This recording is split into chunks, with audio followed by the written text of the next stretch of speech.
Hello everyone, welcome to Srijo kitchen. ఈ రోజు వీడియోలో ఒక టేస్టీ అండ్ హెల్దీ బ్రేక్ఫాస్ట్ రెసిపీతో మేము ముందుకు వచ్చేసినాను. బరువు తగ్గాలనుకునే వాళ్ళు కానీ షుగర్ కొలెస్ట్రాల్ వంటివి తగ్గాలనుకునే వాళ్ళకి హెల్దీగా ప్లస్ టేస్టీగా ఉండేటట్లు ఈ జొన్న దోశలు తయారు చేసేసుకోవచ్చు. చాలా బాగుంటాయి అన్నమాట, క్రిస్పీగా సూపర్ టేస్టీగా.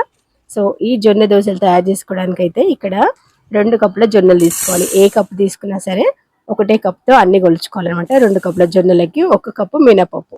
పొట్టు తీయని మినపప్పు అయితే ఇంకా మంచిది కాబట్టి సో నేను అదే వేస్తున్నాను. తర్వాత 1 స్పూన్ మెంతులు వేసేసుకొని వీటిని శుభ్రంగా 3-4 సార్లు కడిగేసి నానబెట్టేసుకోవాలి. ఈ జొన్నలని ఒక 7-8 గంటల వరకు బాగా నానబెట్టేసేయాలన్నమాట. దీంట్లోకి బియ్యం వేయకపోయినా సరే మంచిగా క్రిస్పీగా వస్తాయి దోశలు అయితే.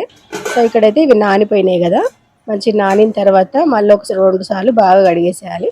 పొట్టు మొత్తం పోయేటట్టు కాకుండా నార్మల్గా కడిగితే సరిపోతుంది. అయితే ఇవి కడిగే ముందు అటుకులు వేసుకోవాలి, ఒక గుప్పడంతా వేసుకొని అప్పుడు కడిగేసేయాలన్నమాట.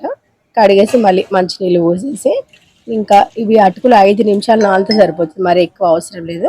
అవి మెత్తగానే ఉంటాయి కాబట్టి ఇవి చూస్తున్నారు కదా, అటుకులు అనేది మంచిగా నానిపోయినాయి.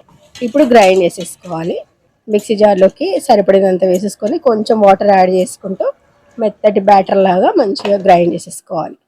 ఇట్లా గ్రైండ్ చేసుకున్న ఈ పిండిని ఒక పెద్ద బౌల్లోకి వేసుకోవాలన్నమాట. చిన్న చిన్న వాటిలో వేసుకుంటే అది పొంగిపోతుంది కాబట్టి కొంచెం వెడల్పుగా ఉన్న గిన్నెలు అయితేనే మంచిది అనమాట.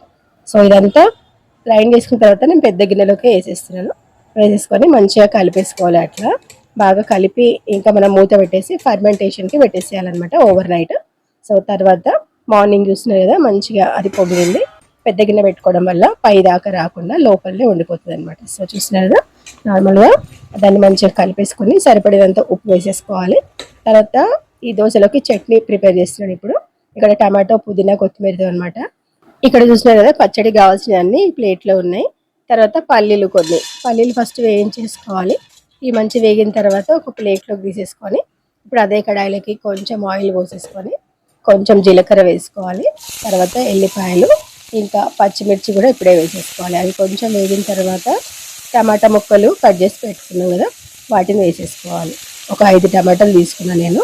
సో వాటిని కూడా వేసేసుకున్న తర్వాత అవి కొంచెం మగ్గడానికి ఉప్పు వేసేసుకోవాలి. ఒక 2-3 స్పూన్స్ వేసుకుంటే సరిపోతుంది. అంటే పచ్చళ్ళు మళ్ళీ వేయద్దు, ఇంకా ఇప్పుడే వేసేసినాం కాబట్టి. ఈ టమాటాలు మగ్గేలోపు ఇక్కడ పల్లీలు కొంచెం చల్లగా కదా, వాటిని గ్రైండ్ చేసేసుకోవాలి అట్లా పొడిలాగా. దాన్ని పక్కన పెట్టేసుకోవాలి. ఆ లోపు చూస్తున్నారు కదా, టమాటాలు మంచి మెత్తగా మగ్గిపోయినాయి. ఇక్కడ చింతపండు వేసుకోవాలి. నా దగ్గర చింతపండు గుజ్జు ఉందనమాట, దాన్ని వేసేస్తున్నాను.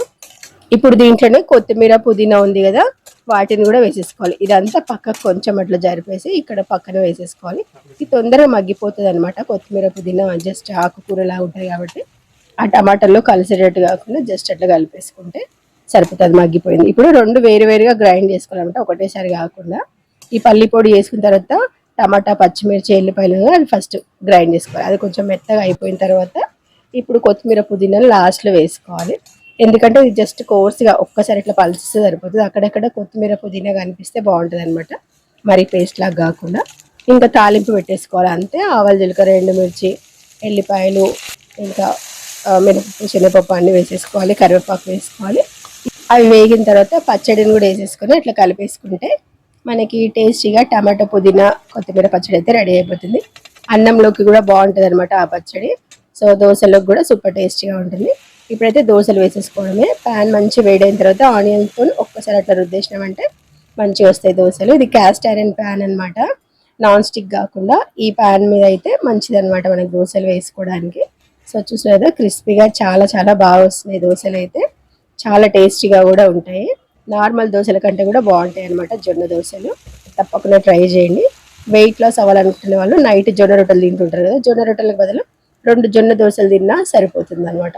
సో ఇవి మధ్యాహ్నం తినొచ్చు మనము, మార్నింగ్ బ్రేక్ఫాస్ట్ లాగా చేయొచ్చు, నైట్ డిన్నర్ లాగా కూడా చేయొచ్చు అనమాట. ఎట్లా తిన్నా సరే జొన్నలతో చేసినాం కాబట్టి సూపర్ హెల్దీ అనమాట. వీటిని బరువు తగ్గాలనుకుంటున్న వాళ్ళు, షుగర్ కొలెస్ట్రాల్ ఉన్న వాళ్ళే కాకుండా అన్ని వయసుల వాళ్ళు, పిల్లలు కూడా తినేసేయచ్చు అనమాట, అంత హెల్దీ ఇవి. నార్మల్గా ఎప్పుడు చేస్తే తెల్ల బియ్యంతో దోశలు కాకుండా జొన్నలతో ఇట్లా ట్రై చేయండి. సూపర్ క్రిస్పీగా టేస్ట్ కూడా చాలా బాగుంటుంది. తప్పకుండా ట్రై చేయండి. ఈ వీడియో నచ్చిన వాళ్ళు తప్పకుండా లైక్ చేయండి, షేర్ చేయండి. అండ్ ఫస్ట్ టైం నా ఛానల్ చూసిన వాళ్ళు సబ్స్క్రైబ్ కూడా చేసుకోండి. పక్కన బెల్ ఐకాన్ యాక్టివేట్ చేసుకుంటే ఏ వీడియో పెట్టినా నోటిఫికేషన్స్ వస్తాయి అనమాట. సో వీడియో వస్తే కనుక తప్పకుండా like, share and subscribe. Thanks for watching. By by.